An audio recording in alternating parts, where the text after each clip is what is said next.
তো বাংলায় আসতেই পারিনি, এখনই হিসাব নেবে। মানুষ তো আগে আসে, তা বসবাস করে, মানুষের পাশে থেকে মানুষের সুখ দুঃখ বোঝে, যেটা না বুঝেই ওনারা বলছে চুন চুনকে হিসাব নে। ভারতীয় জনতা পার্টি এই ঝাঁঝটা বুঝবে, এবার শ্যামপুকুর বিধানসভা কেন্দ্রের ঝাঁঝটা বুঝবে। শ্যামপুকুর শশী পাজাকে ছাড়া কাউকে চেনে না, কারণ 5 বছর ধরে উনি প্রতিটা দিন মানুষের সঙ্গে যোগাযোগ রাখেন।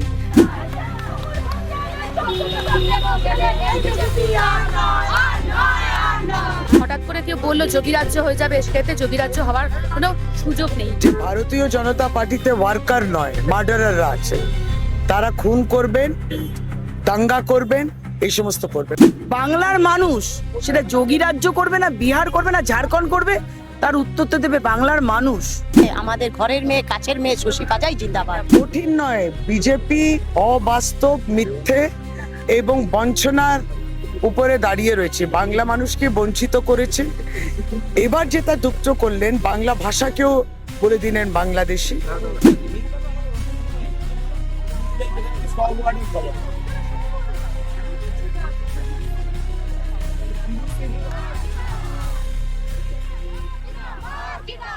আবারও শ্যামপুকুর বিধানসভায় তৃণমূল কংগ্রেসের প্রার্থী 2026-এর বিধানসভা নির্বাচনে শশী পাজা। আমরা কথা বলে নেব শশীদির সঙ্গে। এই মুহূর্তে দেখতে পাচ্ছি সকাল থেকেই একদম প্রচারে নেমেছেন তিনি। কিছুক্ষণ আগেই আপনি দেখছিলাম লঙ্কা চায়ে ডুব দিয়ে চাক চুমুক দিচ্ছিলেন। ভারতীয় জনতা পার্টি এই ঝাঁঝটা বুঝবে, এবার শ্যামপুকুর বিধানসভা কেন্দ্রের ঝাঁঝটা বুঝবে।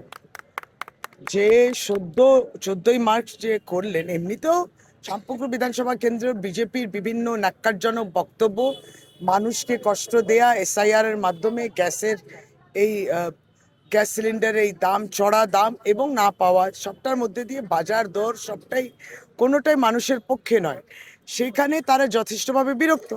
এবার তারপর ঝাঁঝটা আরও বুঝবেন। 14ই মার্চ আপনি এই বিধানসভা কেন্দ্রের ঘোষিত এখন প্রার্থী, কিন্তু তার আগে তো বিধায়ক ছিলাম, তার উপর আক্রমণ করলেন। এবার বুঝবেন শ্যামপুর বিধানসভা কেন্দ্রে ব্যালট বাক্সের মাধ্যমে প্রতিশোধ নেবে।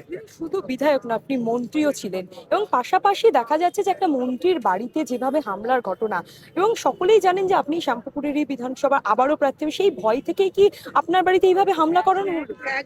এই উদ্দেশ্যটা কি আমি জানি না, কিন্তু মোটামুটি এই কনক্লুশনে আমরা আসতে পারি যে ভারতীয় জনতা পার্টিতে ওয়ার্কার নয়, মার্ডারাররা আছে, তারা খুন করবেন, দাঙ্গা করবেন, এই সমস্ত করবেন। আপনি দেখুন, একসময় শ্রমিকবাবু রাজ্য সভাপতি বলেছিলেন কি, এই যুব সাথীকে নিয়ে, এই যুবকদের হাতে 1500 টাকা কেন দিচ্ছে, এর হাতে পেন কলম থাকবে, এইটাই তো বলেছিলেন।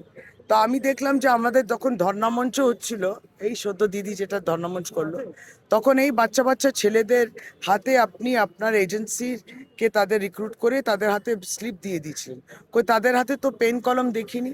ঠিক সেইভাবে যখন রামনবমীর যাত্রা বেরিয়েছিল এবং অরাজকতা তৈরি করেছিল বিজেপি, তখন কার হাতে তলবার ছিল? একটি অল্প বয়সী ছেলের হাতে। কই তার হাতে তো তলবার থাকার কথা নয়, পেন থাকার কথা। তাহলে আপনি বক্তব্যে কি বলছেন, আসলে বিজেপি বাস্তবে কি করছে, তাহলে বিস্তার ফারাক। এটা তো আপনার চেনা বিধানসভা, কিভাবে সাধারণ মানুষের কাছে কি ভাবে প্রচারগুলো তুলে ধরবেন? আমার যে কাজ, প্রতিনিয়ত পাশে থাকা, প্রতিনিয়ত বিধায়ক তাদের কথা শোনেন, এবং রাজ্য সরকারের কাজ, প্রকল্প, এই সবটাই নিয়ে আমরা বলবো। এবং আগামী দিনে যে তৃণমূল কংগ্রেসে তো একটা ম্যানিফেস্টো বেরোবে, সেটা নিয়ে বলবো। যেই কাজটি ইতিমধ্যে ঘরে ঘরে পৌঁছে গেছে, তবুও তারপরে আর বিজেপি কত ক্ষতিকারক এই দেশের জন্য, এই রাজ্যের জন্য, সেটাও বলা। 2021-এর বিধানসভা নির্বাচন আর 2026-এর বিধানসভা নির্বাচন, দুটোর মধ্যে কি কোনটা, মানে আগেরটা কি কঠিন ছিল না এবার কঠিন মনে হচ্ছে? কঠিন নয়, বিজেপি অবাস্তব, মিথ্যে এবং বঞ্চনার উপরে দাঁড়িয়ে রয়েছে, বাংলা মানুষকে বঞ্চিত করেছে। এবার যেটা যুক্ত করলেন, বাংলা ভাষাকেও বলে দিলেন বাংলাদেশি। পরিযায়ী শ্রমিকের উপর আক্রমণ, বাংলার মানুষকে আপনি ভাবছেন তাদেরকে হীনমন্যতার শিকার করবেন, এই অপমানটা, যেখানে বাংলায় কিন্তু আমরা সব ভাষাভাষী নিয়ে থাকি, এই বিভাজনটা তারা করার চেষ্টা করেছিল। এটাই হচ্ছে শেষ প্রশ্ন দিদি করবো, যেভাবে দেখা গেল ভোটের আগে নির্বাচন ঘোষণা হওয়ার সঙ্গে সঙ্গে যেভাবে এসপি থেকে পুলিশ সমস্ত পদের বদলি করা হলো, হ্যাঁ, যেভাবে দেখা গেল, হ্যাঁ, যেভাবে দেখা গেল যে ভোট ঘোষণা হওয়ার সঙ্গে সঙ্গে সমস্ত পদে ডিজি, সিপি সমস্ত বদলি করা হলো, এভাবে কি আটকানো হচ্ছে? স্তর থেকে বলেছে, আমার নেত্রী বলেছেন যে বেঙ্গল কোনো কারণে টার্গেট, এবং এই সমস্তগুলো করা হচ্ছে, যেটা করা উচিত নয়, এটা শোভনীয় নয়। এবং একটি রাজ্য সরকার, যেটা এখন এমসিসিএল কেয়ারটেকার সরকার, তার যে ডিসিশনস গুলো সেগুলোকে অবমাননা করা, এটা আমাদেরই বাংলার অপমান। চুন চুনকে হিসাব নদী, এটার মানে কি দাঁড়াচ্ছে? ওনারা তো বাংলায় আসতেই পারেনি, এখনই হিসাব নেবে। মানুষ তো আগে আসে, তা বসবাস করে, মানুষের পাশে থেকে মানুষের সুখ দুঃখ বোঝে, যেটা না বুঝেই ওনারা বলছে চুন চুনকে হিসাব নেই। তাদেরকে কে করবে? যে আমাদের কাছের মানুষ, কাজের মানুষ, যখনই রাখছি পাচ্ছি, তাকে ছেড়ে কেউ চাইবে ওই মানুষের কাছে যেতে? কখনোই না। একটা অন্ধ মানুষকে, আমরা তো দু চোখ খোলা আছে, যারা অন্ধ আছে তাদেরকে পর্যন্ত জিজ্ঞাসা করুন না, তারাও বলবে আমাদের ঘরের মেয়ে, কাছের মেয়ে শশী পাজাই জিন্দাবাদ। বুঝতে পারছেন? জয় বাংলা। কি মনে হচ্ছে, কতটা আশাবাদী? আশাবাদী, পুরোপুরি আমরা আশাবাদী। বিধানসভা কেন্দ্রে মানে শ্যামপুকুর বিধানসভা কেন্দ্রে ডক্টর শশী পাজা আশাবাদী, সম্পূর্ণ আশাবাদী। এর থেকে কেন সারা বছর ধরে দিদি আমাদের কাজ করে থাকেন, যখনই ডাকি তখনই দিদি আসেন, ওই জন্য আমরা পুরোপুরি আশাবাদী ক্ষেত্রে। আর সব থেকে বড় কথা আছে, বাংলা সর্বধর্ম সমন্বয় নিয়ে গঠিত, ঠিক আছে? হঠাৎ করে কেউ বললো যোগী রাজ্য হয়ে যাবে, সেক্ষেত্রে যোগী রাজ্য হওয়ার কোনো সুযোগ নেই, কারণ বাংলা বোঝে। আর সেই উত্তরটা 29শে এপ্রিল দেবে বাংলা। জয় বাংলা। আমরা পুরোপুরি আশাবাদী। শ্যামপুকুর শশী পাজাকে ছাড়া কাউকে চেনে না, কারণ 5 বছর ধরে উনি প্রতিটা দিন মানুষের সঙ্গে যোগাযোগ রাখেন। একজন মন্ত্রীর বাড়িতে তার কেন্দ্রের মানুষ কোনো সোর্স নিয়ে যায় না, একদম ডাইরেক্ট চলে যায়, তিনি সেখান থেকে কাজ নিয়ে আসে। তা যে মানুষটা 5 বছর ধরে রাস্তায় রাস্তায় ঘুরছে, সেই মানুষটা আবার প্রার্থী হয়েছে, মানুষের অনেক আনন্দ। 14 তারিখে যে ঘটনা ঘটেছিল দেখলেন, কি বলবেন সেটা নিয়ে? জীবন মন্ত্রী সেটা নিয়ে তো আমি ছিলাম, আমি একজন কাউন্সিলর হিসেবে সেখানে ছিলাম। সেখানে যে ঘটনা ঘটেছে সারা ভারতবর্ষে নজির।